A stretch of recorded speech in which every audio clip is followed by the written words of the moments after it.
Good morning. Myself Gaurav Kumar, and I am assistant professor working in the Department of Civil Engineering at Guru Gobind Singh Engineering College, Bokaro. So today, in this lecture, we are going to discuss about. I am going to discuss about the site distance, and that site distance is with respect to the highway alignment. So in this lecture, we will discuss about what is the site distance, why is it important while designing the road, and it is one of the component of the highway geometric design. Okay, so let's discuss about the site distance. So suppose this is our road, and at this some vehicle is traveling. Okay, in which suppose this is the driver. So from the name itself it is clear, site distance. What is the meaning of distance? So meaning of distance, that is length. And sight means sight refers to visibility, vision. You can say that vision. So at any instant, whenever we are traveling on the road or any vehicle is traveling on the road, then the driver instead of vehicle should have some distance visible. Whatever the distance he or she is able to visualize up to the length, that distance is basically known as the sight distance. Suppose we may observe, if it is the driver, this is the eye level of the driver. If he is able to observe up to this length, then this length will be known as the sight distance. That is, we represent SD. So basically, if we are defining this sight distance, then we can say that it is the length visible on road. Length visible on road to the driver at any instant. Means at any instant, the length of the road visible to driver is known as the sight distance. Now see, what are the factors that affect, what are the types of the sight distance, that we will discuss next to this. So now see, suppose just assume that this is our road and this road is not plain. This is road, suppose there is a down gradient. Then what will happen? On this road continuously, and it should be continuous. On this road, the vehicle driver sitting at this position in the vehicle will be able to visualize this distance only. And instead, if it is a plain road, it may be more. So we can say that the sight distance depends upon the some factor. Like you can say that, like what is the road surface condition? Is whether it is a road is a plane, it's an up gradient and down gradient. So this is one of the factors that affect the sight distance. Now moving forward, we'll discuss the types of the sight distance. So there are some types of sight distance that is recommended by the IRC. IRC means Indian Road Congress. Indian Road Congress, that is the semi-official technical body which give the guidelines related to the pavement design. So there are basically three types of the sight distance. Number one, that is known as the stopping sight distance. That is, in short, we represent the SST. The second one, that is overtaking sight distance, that we represent OST, overtaking sight distance. And third one, that is sight distance at uncontrolled intersection. When there is an intersection, suppose there is an intersection, one vehicle is traveling from this side, one vehicle is traveling from this side, both are approaching towards this. So this distance, SD1, SD2, this distance, that is sight distance at the uncontrolled intersection. Now moving forward, apart from these three, there are two other sight distance that is recommended by the IRC, that is ISD, intermediate sight distance, and headlight sight distance. Now one by one we will discuss this. First one, that is a stopping sight distance. What is the meaning of a stopping sight distance? See, whenever we are traveling on a road, suppose this is our road. So we encounter so many things. Suppose this is our vehicle, then from the opposite some vehicle is coming, but some object is placed here. So if from the opposite direction some vehicle is coming or there is some object, then whatever the driver that is moving the vehicle, he or she should be available some distance, visibility of some distance, such that till suppose this vehicle is coming from opposite direction, some object is there, then till that this vehicle reaches at this point, so it should be a stop. It should not collide with the vehicle coming from the opposite direction, or some object is placed at there.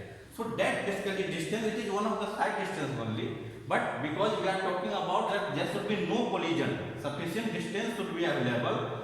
So that distance, it is a minimum distance available at any center of driver, such that there should be no collision from the opposite moving vehicle, coming vehicle, or some object is there.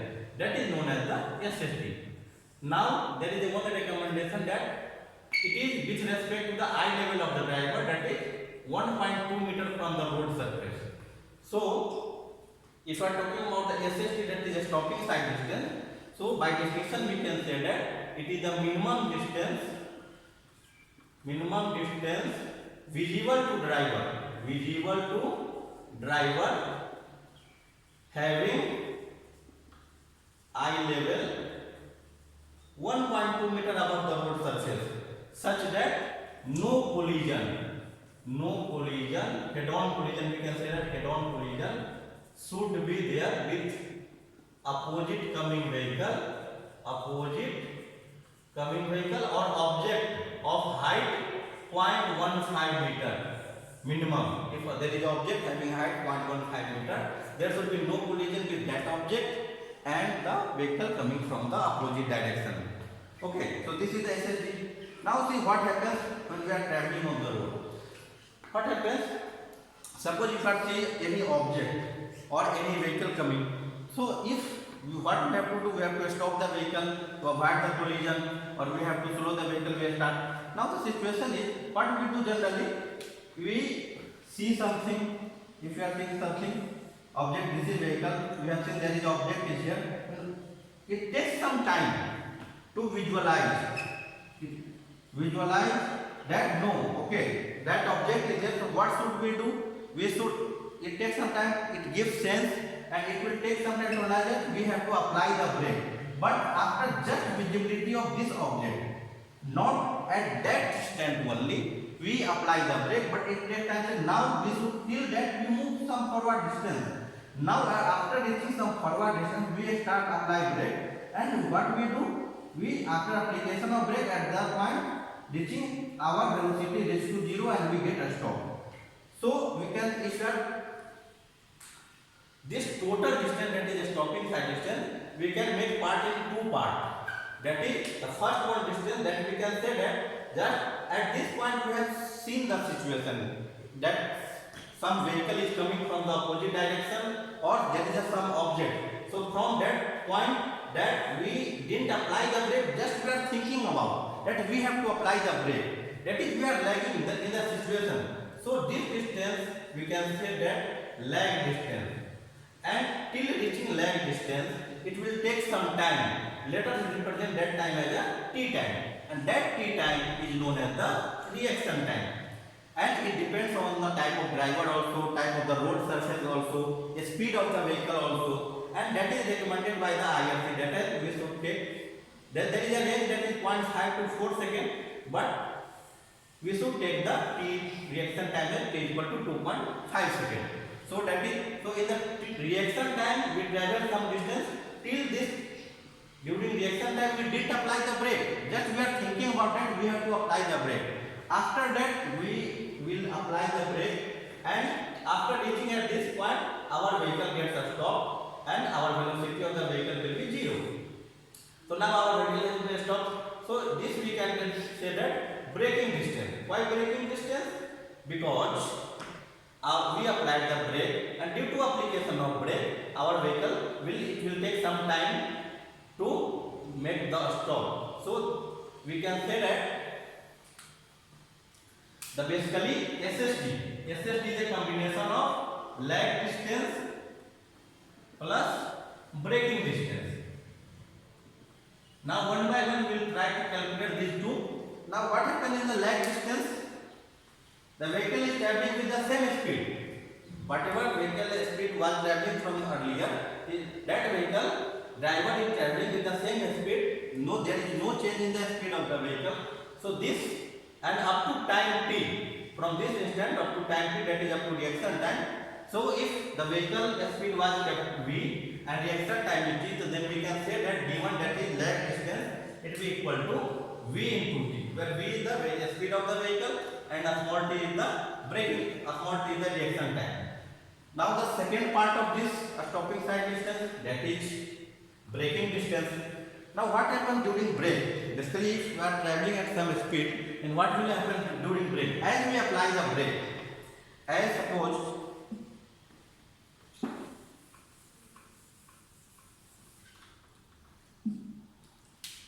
if there is this is a vehicle and traveling at a speed v, as we start the application of brake, as we apply the brake, there will be retardation,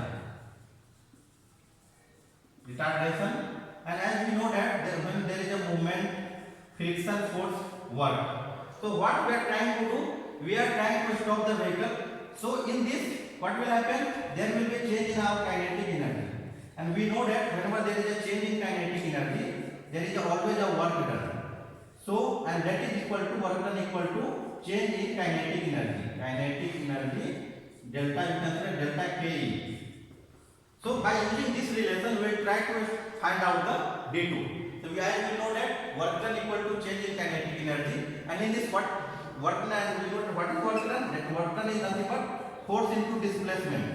Or in this case, only one force is acting, that is in the longitudinal direction. Longitudinal direction, that force will act, that is frictional force. The vehicle is moving in this direction, so frictional force will acting in this direction, that is F. And we know that what is frictional force? Frictional force is nothing but that is mu into N. Mu is coefficient of friction, and N is the normal reaction, and that will be equal to the, now N will act in upward direction, that is equal to the weight of the vehicle. So mu into N. So here you can see that frictional force into displacement. How much displacement will be there? So it will take d2 distance. So that is the displacement. So this d2 F into dt, and that is equal to change in kinetic energy. So what is change in kinetic energy? Initial kinetic energy minus final kinetic energy. So half m into v I square minus half m vf square. So our initial velocity was v. So half m v square, and because we are stopping, so final velocity will be 0. So this term will get values that is equal to 0. Now mu into n, mu that is coefficient of friction into n normal into d2, and mu generally we represent as a small n, that is coefficient of friction, and normal reaction will be equal to the weight of the body. Normal reaction, that normal from this surface will act on this, so n, that will equal to the weight of the vehicle, and it travels the distance d2, that will be displacement. So after solving this, m as w by g, will get d2 equal to v square upon 2gf, that is the braking distance. So we can say that after this, by adding these two terms, combining these two terms, we can say that SSD equal to lag distance plus braking distance, and that lag distance is what? That is v into t plus v square upon 2gf, SSD. So a stopping side distance is equal to Vt plus V square upon 2gf, where what is V? V is the speed of the vehicle,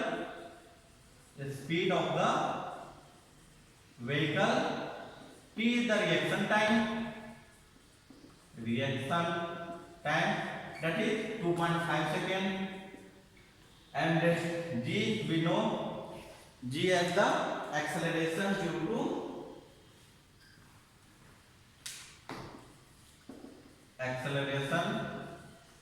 due to gravity, that is 9.8 meter per second square, and F is the coefficient of friction. Okay, and all this velocity should be in meter per second, and we'll get SSD in meter only. So this is basically all about the stopping side distance. Thank you.